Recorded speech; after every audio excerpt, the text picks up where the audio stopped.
The Newsday continues here on One News Now. I'm Charles Lehan. The World Health Organization is entering a new phase in its quest to find a cure for COVID-19. This as it's set to conduct another round of clinical trials for 3 more potential treatments for COVID-19.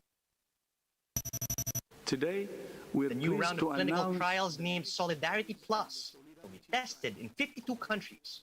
The WHO said they've started shipping the 3 drugs that will be tested in the trials to more than 10 countries. Recall that the original Solidarity trial that was held last year found that all 4 treatments that were evaluated had little or no effect in helping COVID-19 patients.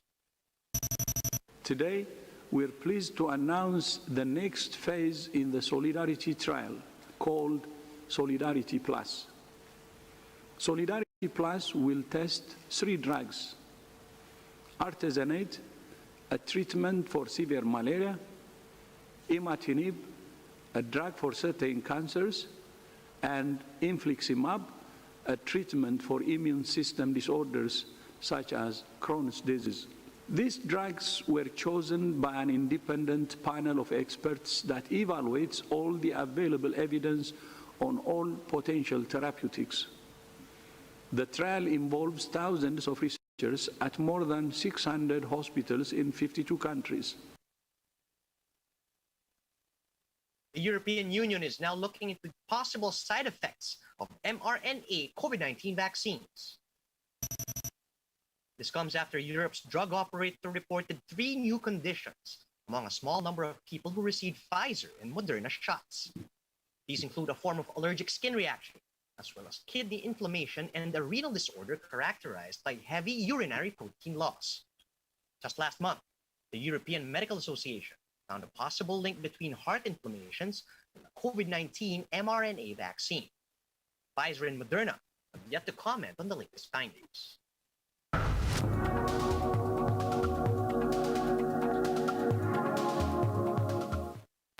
University professor reiterates the need to mask up indoors amid the threat of the Delta variant. That and more in this report from Bloomberg. Let's listen in. Children are vaccinated, Dr. Hansotti, in the U.S. are not vaccinated in many European countries. Should they be? I think so, right? So I think what we've seen 2 things. One is that children are getting sick. The number of hospitalizations in the last week of July was 72,000 cases of COVID in children, which made up like a 5th of the total number of cases in the United States. And so children are getting sick. Children do live with others who may be immunocompromised, who may be elderly, who may not be able to mount an immune response. I think until children are vaccinated, we are unable to overcome the pandemic because there'll still be virus circulating in our societies and our communities. There's not just debate around children getting vaccinated. There also is a debate on whether or not children should be mandated to wear masks in schools in places like Texas and in Florida. Are we going to be looking at yet another surge once the school year starts? I think likely. So this is a 2-part coin. One is vaccinations, the other are behavioral modifications.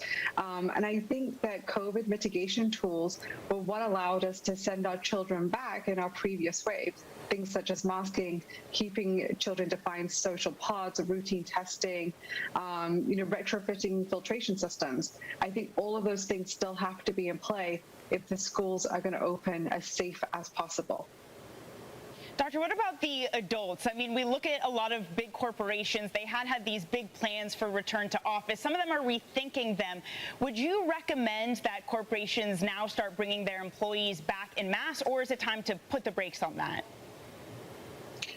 It's time to put them back en masse, unfortunately. We need to, the CDC guidance are very, very clear. In indoor spaces, individuals who are vaccinated and unvaccinated need to continue to mask. And unfortunately, I think the motto here is be vaccinated, but act unvaccinated. So employers need to put into place strategies that were akin to those early on in the pandemic.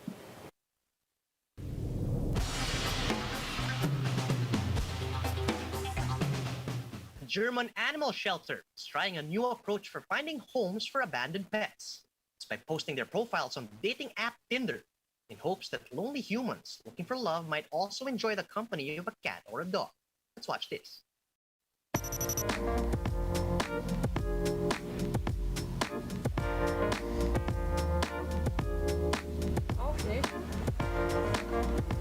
Also vom Gefühl her ist es tatsächlich einfach nur lustig. Mal mit den jüngeren Leuten auch mitgehen. Gut, ältere Menschen sind da auch. Aber tatsächlich mal mit der Zeit mitzugehen, das ist einfach was Neues, Kreatives, wo wir definitiv immer dabei sind für solche Aktionen.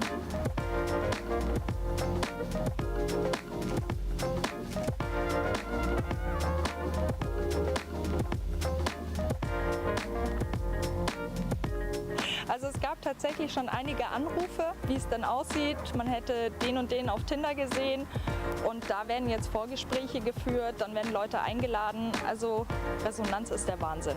Es explodiert überall.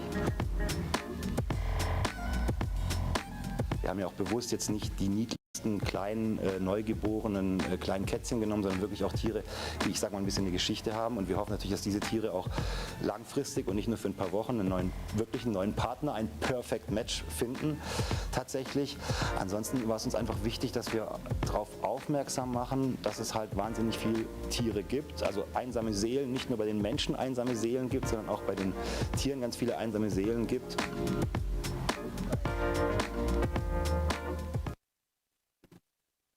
Time now for a quick look at some of today's headlines.